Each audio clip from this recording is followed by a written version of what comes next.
Vou iniciar então o webinar de hoje sobre o lançamento da versão 16 do Altium Designer. A versão deve estar disponível para vocês entre essa semana ou a próxima semana. Meu nome é João Beck. Para quem não sabe, eu sou engenheiro de aplicação aqui na SKA, sou certificado pela Altium. Deixa eu apresentar um pouco mais da SKA para vocês. A SKA, para quem não conhece, é fornecedora de ferramentas e soluções para engenharia. Ela conta com mais de 25 anos de experiência, mais de 170 colaboradores hoje, distribuídos em 7 sedes nas regiões, nos estados de Santa Catarina, Rio Grande do Sul, São Paulo e Paraná. É a maior revenda atualmente da América Latina. Vamos iniciar a nossa apresentação de hoje, as novidades do Altium. Bom, eu dividi essa apresentação em 3 partes.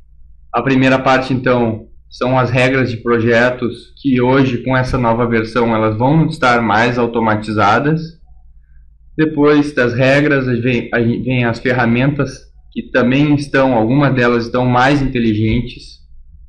E por último, a documentação, que passa a ser um pouco mais completa para quem precisa das informações do nosso projeto. Okay? Deixa eu iniciar então com regras de projeto mais automatizadas. Primeira novidade, verificação de regras de projeto. Lá no painel das regras, então, a gente vai ter algumas modificações. Quando a gente acessa as regras e cria elas, a gente vai ter a possibilidade de checar e verificar aonde se aplica as regras que a gente criou, ou a quantos objetos essa regra vai se aplicar. Não só isso, vou mostrar algumas outras novidades aqui no painel de regras e vamos então para o Altium Designer. Bom, como vocês podem ver aqui, eu estou com um projeto High Speed aberto. Vou abrir as regras aqui para vocês darem uma visualizada no que mudou. Aqui pode ser na regra de espessura de trilha mesmo. Como vocês podem ver, graficamente ficou mais claro também a divisão de espessura de trilha para a gente trabalhar com a mínima, preferível e máxima. Anteriormente, esse gráfico era uma linha, era um segmento contínuo, a gente não sabia muito bem, a gente precisava ler o que é mínimo, preferível e máximo. Esse é um detalhe. Mas aqui, por exemplo, a uma regra específica aplicada a um par diferencial, eu consigo testar para quantos objetos essa regra está sendo aplicada. Eu aperto testar e ele, quando for par diferencial, ele vai me indicar quantos objetos estão sendo aplicados. Ok?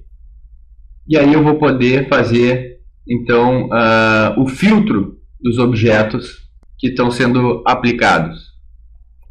O filtro, mais uma vez, como o painel de PCB, a gente pode trabalhar com máscara ou com a dimerização.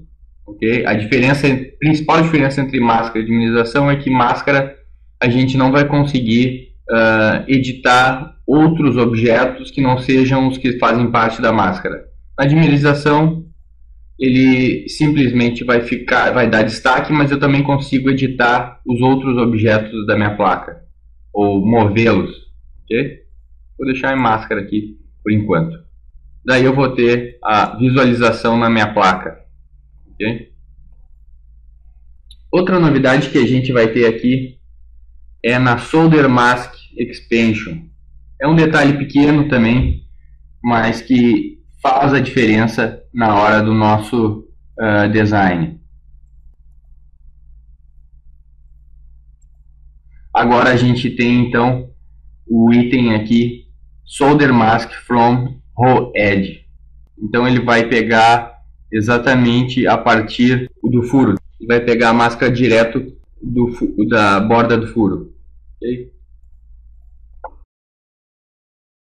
Uma coisa que também ficou mais fácil de editar aqui é criar as regras. Eu consigo criar as regras mais fácil aqui, não só agora com essa janela única, que ela vai criando novos submenus, mas também com o query. O query agora, antigamente, ele não se auto-preenchia aqui, e agora a gente consegue trabalhar com um auto-preenchimento aqui, como se fosse um software de programação que preenche a sintaxe. Okay? Ficou muito mais fácil, muito mais rápido. Adiante, então, pessoal. Próxima novidade, violações. Vai ter o relatório de... Aqui o relatório de violações, ele trabalha com essa tabela, com esse painel de PCB, de regras e violações de PCB. Muita gente não utiliza esse painel. Eu aconselho que vocês utilizem para localizar qualquer problema ou qualquer objeto do projeto de vocês que não esteja dentro das regras criadas no sistema por vocês. Aqui, por exemplo, eu vou abrir o meu painel. A gente precisa ir lá em PCB, Rules and Violations. E como vocês podem ver aqui, eu tenho todas as minhas regras, 33 regras, 86 regras em 33 classes. E aqui embaixo eu tenho duas violações, tá, apresentadas para mim nesse meu projeto. No momento que eu clico numa das violações, ela já me indica e faz a dimerização de acordo com a minha configuração aqui em cima de dimerização. Okay? Aqui ele já está me dizendo o quê? Está me dizendo que a tolerância criada nas regras é de 0,127 milímetros entre esses dois sinais, e a gente está então com uma tolerância aqui de 0,36, então está acima do esperado, né? Deixa eu tentar corrigir essa tolerância.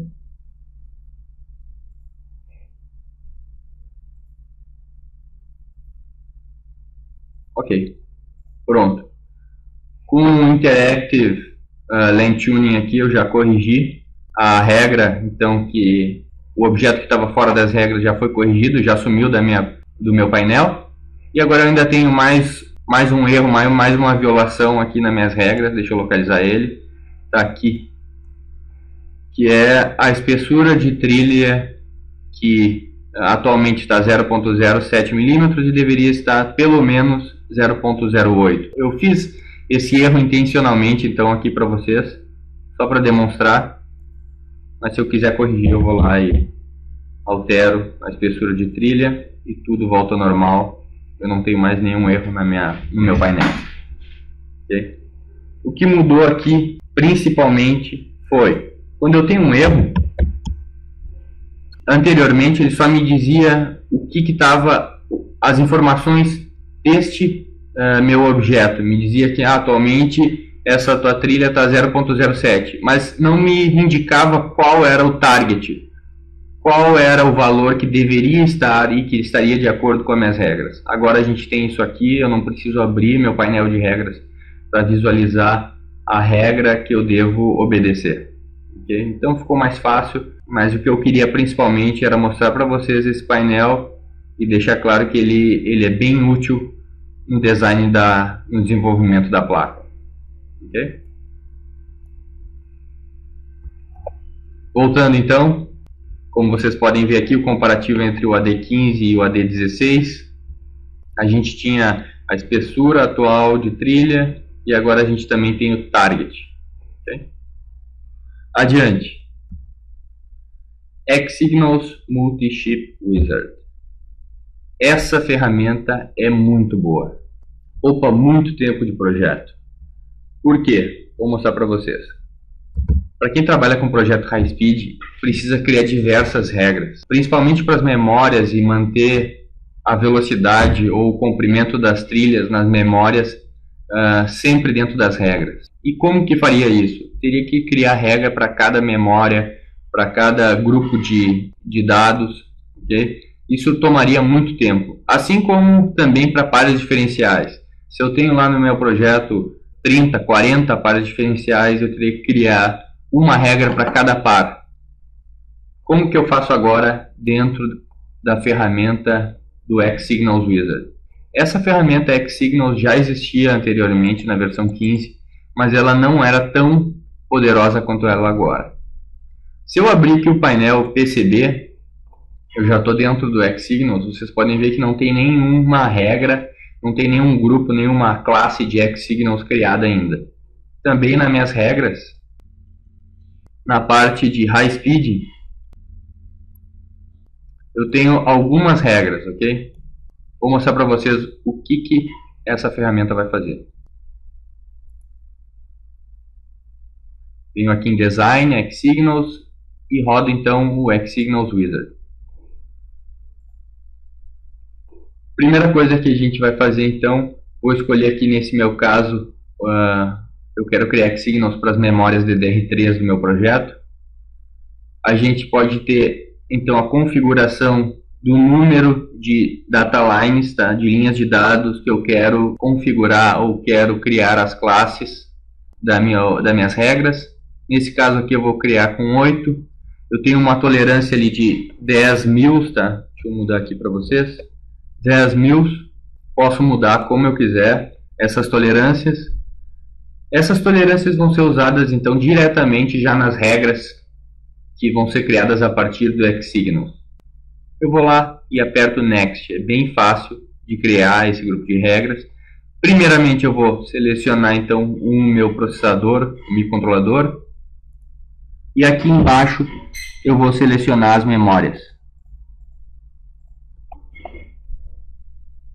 Next.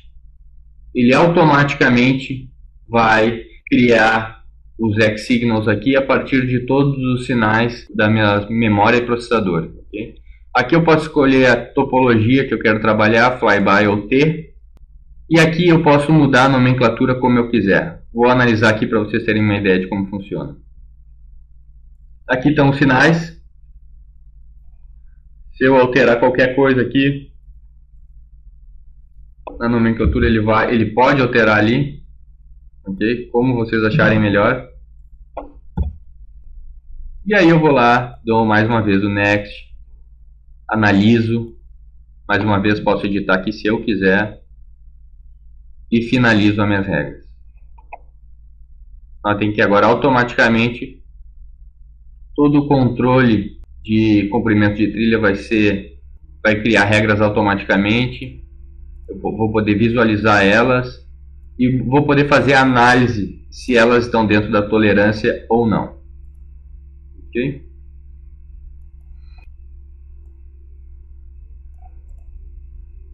Aqui mais uma vez então todas as regras já divididas.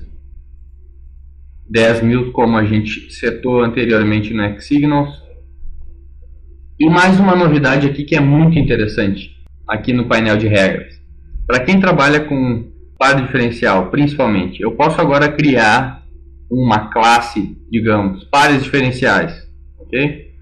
E aí eu posso criar uma tolerância para os pares diferenciais. Antigamente tinha um problema nisso. Antigamente, se eu botasse essa tolerância, digamos, 10.000, ela se aplicava para todos os pares diferenciais, ou seja, ele pegava o maior par diferencial, o maior comprimento de trilha do par diferencial e aplicava para todos os outros pares, ou seja, se eu tenho um par diferencial lá com 500.000, todos os outros pares diferenciais têm que ter uma tolerância então entre 510 ou 490.000. Mas não é isso que a gente quer que a tolerância seja somente entre o par, tá? Entre os dois sinais, o negativo e o positivo. Agora eu posso fazer isso, criar uma classe com todos os pares diferenciais e marcar esse within differential pair length. Ele vai fazer a tolerância somente dentro do par. Tá? Então eu tenho lá um par que tem 500.000, outro tem 300.000, mas cada um vai ter a sua tolerância de 10.000. Espero que tenha ficado claro o que eu expliquei. Ok. E aí aqui no painel fica muito mais fácil então de a gente fazer e verificar o comprimento de tolerância dos sinais. Aqui, como a gente pode ver, está um fora das regras. Eu precisaria então consertar ele com as ferramentas do Altium. Deu. Consertei aqui esse sinal. Então agora ele está dentro das minhas regras. E eu posso ir fazendo isso um a um nas trilhas que tiverem fora das minhas regras. Facilitou muito isso. Esse painel PCB também é essencial para vocês trabalharem e desenvolverem placas no Altium Designer. Okay? Tanto o X-Signals para fazer essa comparação de comprimento de trilha, como também o NEX. Ok? Que vai possuir as informações de comprimento de trilha. Voltando lá na apresentação. Definição de comprimento dos pinos. Isso aqui também é uma coisa bem importante para quem trabalha aí com processador e microcontrolador e tem que levar em conta o comprimento do pino dentro do chip. Por quê? Essas informações todas estão no datasheet e a gente precisaria criar uma planilha que contivesse essas informações dos pinos e então a gente inserisse nas regras, tá? Já levando em conta o comprimento então do pin package. Agora não, agora no símbolo esquemático a gente pode inserir essas informações direto no pino, tá? Como vocês podem ver aqui à esquerda, eu escolho o pino, digo o comprimento que vai ter o pin package e ele vai levar em conta na hora da criação das regras. Digamos que eu tenho aqui trabalhar com uma tolerância de comprimento de trilha de 100, ele vai automaticamente incluir esses 10 mils na tolerância. Ok? Isso vai ficar visível também lá no pad, lá no ambiente de PCB. Vamos ver como é que fica. Para a gente não perder tempo, eu já adicionei aqui nesse meu controlador um pin package no sinal do MISO. Então eu botei 100 mils em pino 17. Como que eu vou ver isso? Eu posso ver isso simplesmente indo lá abrindo esse meu símbolo. E aqui, pessoal, eu estou utilizando o Vault, para quem não conhece, o gerenciador de bibliotecas, de projetos, de ciclo de vida e lançamento de projeto. Eu tenho aqui então a minha biblioteca, eu vou acessar o símbolo esquemático desse meu componente, ele abre automaticamente, eu não preciso do arquivo da biblioteca, isso aqui está dentro do meu servidor, qualquer um na minha empresa pode editar, e aí eu venho aqui e visualizo no pino 16, que é o meu pino PB2 do controlador aqui, que eu tenho um pin package de 100 mil. Eu incluí isso aqui anteriormente, só para vocês visualizarem. E aí lá no meu ambiente de PCB, eu posso vir aqui também verificar no meu pino 17, eu tenho aqui um pin package de 100 mil. Se por acaso eu quiser criar uma regra para esse meu sinal e levar em consideração o comprimento de trilha, ele vai adicionar aquele pin package automaticamente. Okay? Então, uma funcionalidade bem simples que mais uma vez facilita bastante o nosso desenvolvimento de projeto e elimina a necessidade de a gente ficar calculando em ferramentas externas. Voltamos lá então à nossa apresentação. Vamos agora para a parte das ferramentas mais inteligentes. Ferramentas mais inteligentes, então a gente vai ter os limites visuais de espaçamento.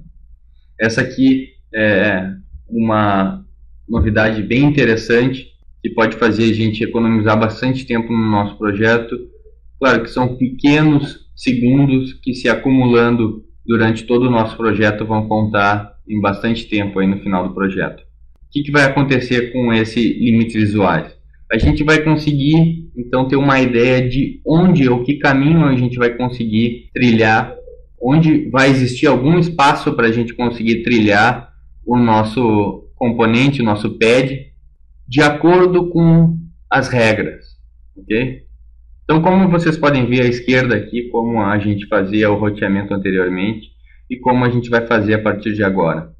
A partir de agora eu vou ter uma ideia já visual de por onde eu consigo passar a minha trilha, tendo em vista todas as regras que eu tenho de clearance entre as trilhas e os pads, entre as trilhas e qualquer outro tipo de de objeto. Okay? Como que funciona isso? Aqui. Por exemplo, a partir de agora, então, quando eu for realizar o roteamento, automaticamente o Altium ele vai me apresentar o espaçamento que eu tenho, ou o espaço que eu tenho para rotear minhas trilhas, ok?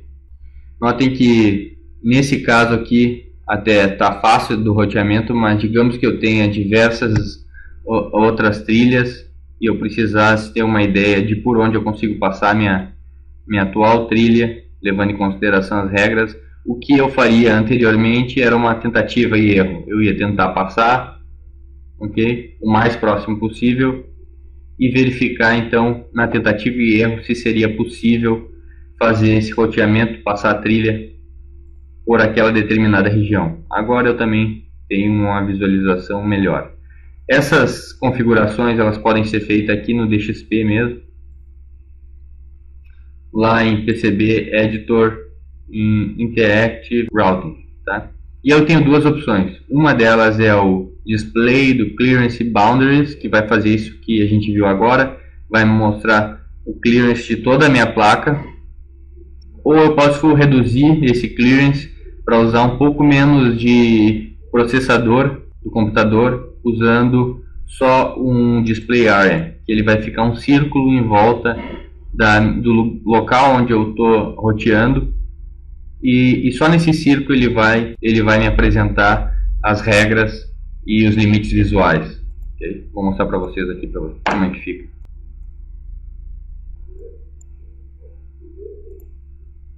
Por exemplo,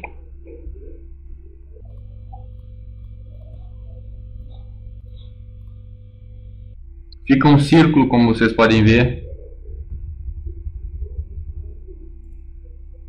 em volta do local onde eu vou trilhar, e aí eu consigo trilhar ele de acordo com a minha necessidade, ok? Passando pelos espaços que eu tenho para trilhar o meu pad.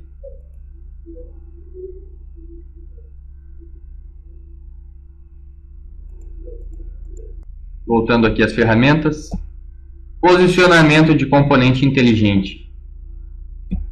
É uma funcionalidade que veio lá do roteamento, onde a gente tem o push, tá, das trilhas, que vai empurrar as outras trilhas e algumas vias. Com o roteamento interativo eu consegui então empurrar algumas trilhas, e agora eu tenho essa funcionalidade trazida também para o posicionamento de componentes. Mas não só isso, eu também consigo fazer o alinhamento dos componentes, e isso sim, para mim, do meu ponto de vista, é a principal vantagem dessa ferramenta. Deixa eu mostrar para vocês como é que ela vai funcionar agora. Por exemplo, primeiro, quero posicionar esse capacitor aqui alinhado com esse resistor. Se eu seguro Ctrl, ok? Enquanto eu posiciono o componente, ele alinha os corpos. Vocês conseguem ver aqui? Os footprints, então, eles se alinham pelas suas extremidades.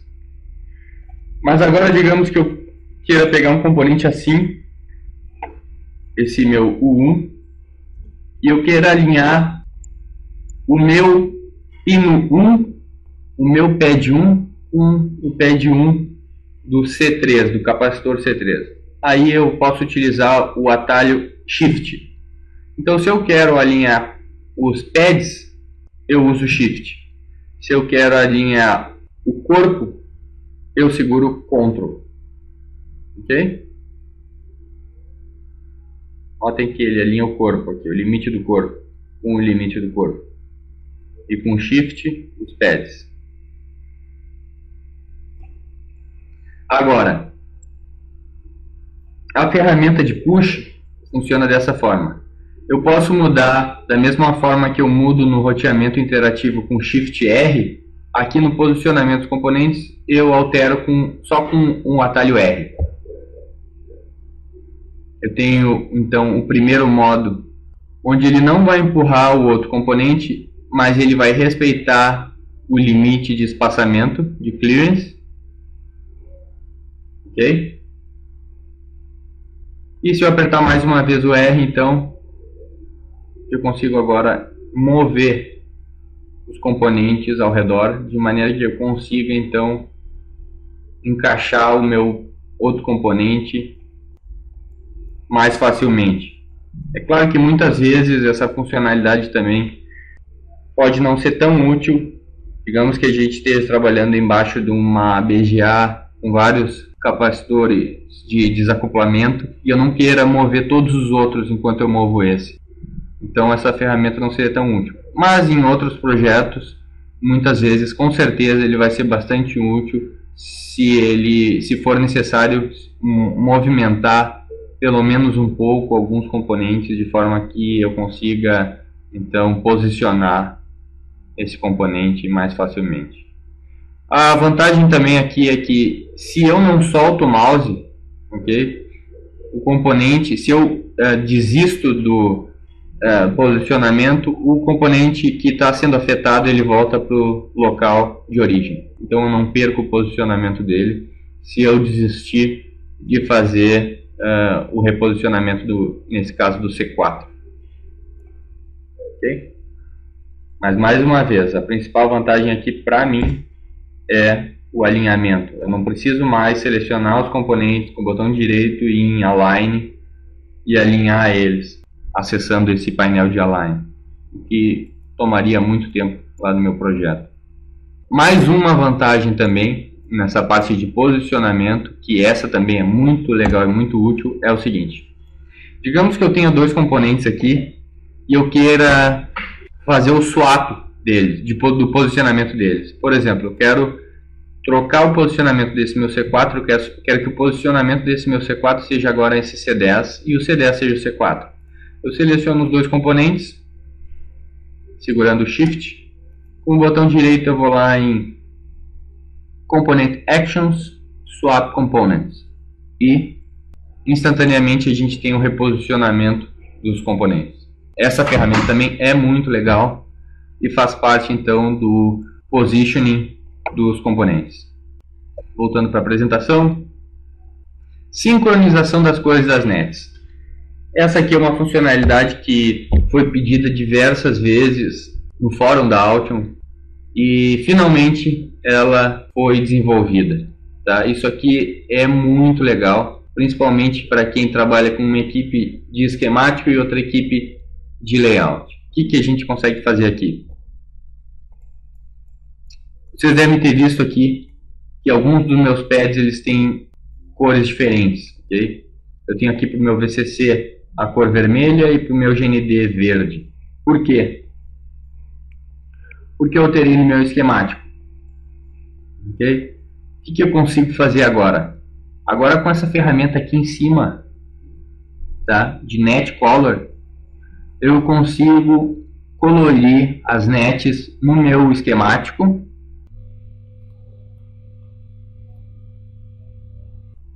e elas vão ser exportadas para o layout da placa.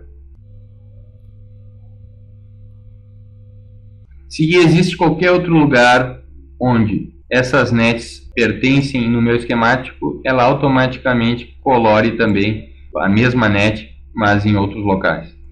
Que é o caso do GND. Uma vez que tu clica uma cor no GND, na net GND, ele vai lá e preenche todos os locais onde a net GND está presente. Eu colori então aqui esses sinais, essas nets aqui no esquemático e vou transferir elas para o meu layout. Vou lá, todo mundo já sabe, Design, Import Changes e executo as modificações. Automaticamente então elas vêm para cá, para o meu layout. E aí eu tenho aqui, tanto no meu conector quanto no meu microcontrolador, uma coloração diferenciada para as nets em questão. Ok? Ferramenta muito legal também, facilita bastante o posicionamento dos componentes, de maneira que eu sei aonde vai ser conectado o que, muito mais facilmente. Voltando à apresentação, então, 3D Model Generation Wizard. Essa ferramenta também foi muito solicitada, uma ferramenta que criasse então os corpos 3D um pouco mais bem definidos, um pouco mais bem acabados do que era criado anteriormente no Altium. Tá? Não somente um bloco retangular ou cilíndrico para o modelo mecânico dos componentes, mas um modelo step muito mais bem acabado, que eu possa apresentar muito melhor no meu projeto 3D, okay, da placa. Vou entrar aqui no ambiente de biblioteca de footprint para vocês visualizarem um exemplo de footprint que eu vou criar. Vou entrar aqui no meu painel de biblioteca e aí eu posso vir aqui criar um componente novo ou simplesmente, para utilizar essa nova funcionalidade, vir no Wizard IPC Compliant Footprint Wizard. Notem como é fácil. Eu simplesmente vou escolher agora um encapsulamento da minha vontade, da minha necessidade, desculpa. E aí eu, por exemplo, vou escolher um simples SOT 223, um transistor. Antigamente eu tinha essa visualização. Um retângulo, uma caixinha retangular, que era o modelo mecânico do meu componente. Agora, se eu aplico essa funcionalidade gerar o Step Model Preview, para vocês terem uma ideia, olha como ficou agora o nosso modelo mecânico. Um modelo mecânico Step, como os que a gente teria criados pela engenharia mecânica no software CAD, MCAD no caso. Okay? Muito bem acabado. Aqui então, como vocês já devem saber, para quem já trabalhou com o Wizard, é só inserir essas informações que a gente vai ter presentes no datasheet, que o modelo mecânico e o footprint serão criados de acordo com essas informações. Não tem nenhuma necessidade de a gente editar graficamente, linha por linha, pad a pad, o nosso footprint. Ele automaticamente vai criar o footprint desse componente com base nas informações, nos dados que a gente entra aqui. Eu ainda tenho no final a possibilidade de criar uma pasta de steps, okay? Uma pasta onde vai ser armazenado todos esses steps que eu estou criando com o Wizard. Mas se não for essa a minha necessidade, ele simplesmente vai criar aqui o componente com o footprint completo com base na norma IPC e o modelo 3D também. Voltando então para a apresentação, documentação mais completa. Esse tópico aqui é bastante interessante, tendo em vista que é muito importante a gente passar as informações do nosso projeto para quem vai fabricar a nossa placa ou para quem vai comprar os nossos componentes, que seria o setor de compras da nossa empresa. Inicialmente, então, uma forma de economizar dinheiro no nosso projeto é trabalhar com as tolerâncias de furos. Tá? Isso aqui já é bem comum a gente trabalhar, que é no caso de a gente pedir para fabricar uma placa com diversos furos de diferentes diâmetros. E como vocês devem saber mais do que eu, o custo para a troca de broca eleva o custo total do projeto, tá, na fabricação. Então, em alguns orçamentos, o pessoal da fábrica ele nos manda o orçamento com algumas variáveis. E se o orçamento para a tua placa é esse valor, mas se a gente trabalhar então com uma broca um pouco inferior para esses determinados furos ou um pouco superior para esses determinados furos, eu consigo baixar o custo da produção. Posso fazer isso sim ou não? Dentro de que margem de tolerância eu posso trabalhar para reduzir o custo da fabricação da tua placa? Então, com essa ferramenta a gente vai conseguir diminuir essa interação entre o fabricante e o engenheiro na nossa empresa. Tá? Por quê? Porque essas informações todas elas já vão direto sair do meu projeto e já vão para o fabricante presentes numa tabela, na tabela de furação. Então ele vai simplesmente ler qual a tolerância que eu tenho para trabalhar nos furos em questão da minha placa, e aí ele já consegue trabalhar com um orçamento bem mais completo e bem mais flexível, sem a necessidade da interação entre o fabricante e o engenheiro. Eu posso fazer essa modificação, essa alteração. A gente vai conseguir então essas informações direto do nosso projeto. Como que eu vou fazer isso? Muito fácil. Eu vou simplesmente adicionar aqui a minha tabela de furação.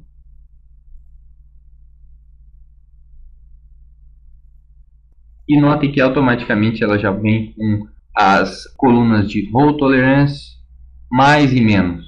Tá? Eu posso editar, se eu não quiser, por acaso eu não quiser essas colunas ou adicionar novas colunas, eu posso vir aqui e adicionar ou remover coluna. Só dando um duplo clique na tabela. Mas aqui, por exemplo, eu tenho uma via. E essa via eu quero que tenha uma tolerância, ou ela pode ser um pouco maior ou um pouco menor, uma tolerância de 0,05 milímetros. Eu dou um OK aqui automaticamente, então eu vou ver sendo adicionada a tolerância de furação para esse diâmetro de via. Okay? Como vocês podem ver, ele aplicou somente para aquela via.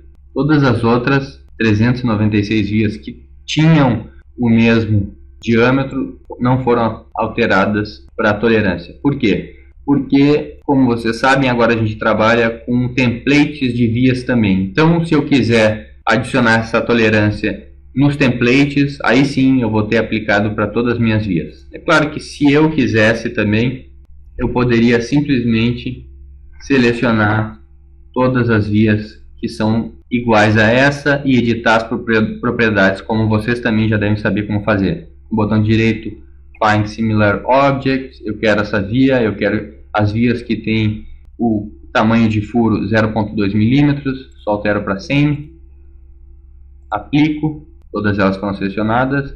Eu automaticamente agora vou abrir o editor, só altero para via, e aqui então eu poderia alterar e adicionar a tolerância nos parâmetros de todas as vias que eu selecionei. Essa edição em massa também é muito útil no desenvolvimento de projeto. Agora, como vocês podem ver, as 394 vias que eu tenho com aquele diâmetro agora possuem a tolerância de furo inclusas na tabela. E a próxima ferramenta que a gente tem para documentação é a escolha de componente alternativo na lista de materiais. Pessoal, uma coisa aqui, essa lista de materiais que eu vou apresentar para vocês é a lista de materiais ativa, é a lista de materiais com as informações de fornecedores, ok? Essa funcionalidade especificamente só funciona para quem possui Vault, somente para componentes que estão dentro do Vault. O Vault vai ser o tema provavelmente o tema do nosso próximo webinar, onde eu vou apresentar as vantagens na utilização do Vault para gerenciamento das bibliotecas, gerenciamento dos projetos e o lançamento dos projetos no nosso sistema. Tá? Como que a gente vai trabalhar então com esses componentes alternativos? Componentes alternativos a gente utiliza principalmente quando a gente tem um componente que não é necessariamente obrigatório para determinado ponto da nossa placa. O que eu quero dizer com isso é, digamos que eu tenho 10 capacitores, uma tolerância tal, mas 2 desses 10 não precisam ser de tal tolerância, tá? Não necessitam ser. Então, digamos que eu tenho um estoque mais ou menos baixo de tal componente, para aqueles outros 2 componentes eu ainda posso dar liberdade para o meu time de compras, ok? Escolher se eles vão querer utilizar daquele componente ou dessa outra alternativa. Eu digo isso por quê? Porque como vocês também devem saber, eu tenho aqui as informações de preço e a disponibilidade de componente, tá? Mas essas informações geralmente são para componentes iguais, só que de diferentes fornecedores. Então, Se eu não tenho em estoque em um fornecedor, eu posso olhar em outro e verificar se ele tem estoque. Okay? Agora, se eu quero um componente diferente, tá? A melhor forma de eu tratar isso é tratar com o componente alternativo, porque não faz parte do mesmo, não é o mesmo componente simplesmente com um part number diferente do fornecedor. É um outro componente que eu poderia utilizar com algumas informações paramétricas diferentes. Okay? Digamos que eu queira então ter um componente alternativo para esse capacitor de 22 microfarad. Eu vou com o botão direito, adiciono alternativo, venho nos meus capacitores e vou adicionar esse aqui, por exemplo. Aí, ok. Ele automaticamente então vai criar um alternativo aqui para mim. E essas informações todas elas estão presentes na lista de materiais. Para eu habilitar as informações do componente alternativo, é só eu habilitar as soluções aqui. No campo de soluções, nos parâmetros de soluções, eu posso, por exemplo, adicionar aqui o supplier 1 e o supplier 2. A solução 1, a solução 2, com o valor do componente nos dois principais fornecedores. Ok? Essas informações podem ser exportadas para a minha lista de materiais, assim como todos esses outros parâmetros podem ser adicionados à minha lista de materiais facilmente. Okay? Posso adicionar o part number do fornecedor, do fabricante, como vocês acharem melhor, passar para a equipe de vendas ou qualquer outro setor que vocês tiverem vontade. Isso também, essa lista de materiais eu posso adicionar diretamente no meu output de geração de documentação, que vocês também já devem saber. Deixa eu ver se eu tenho aqui configurado. Eu tenho um output aqui. Eu poderia vir aqui no meu output e adicionar a lista de materiais com os parâmetros que eu quiser. Eu posso criar mais de uma lista de materiais. Uma lista de materiais para compras, uma lista de materiais para montagem, uma lista de materiais para fabricante, sei lá, quantas vocês quiserem. E todas elas vão ser criadas no mesmo momento, na hora que eu criar em gerar conteúdo. Então eu simplesmente vou lá e automatizo toda a geração dos meus documentos.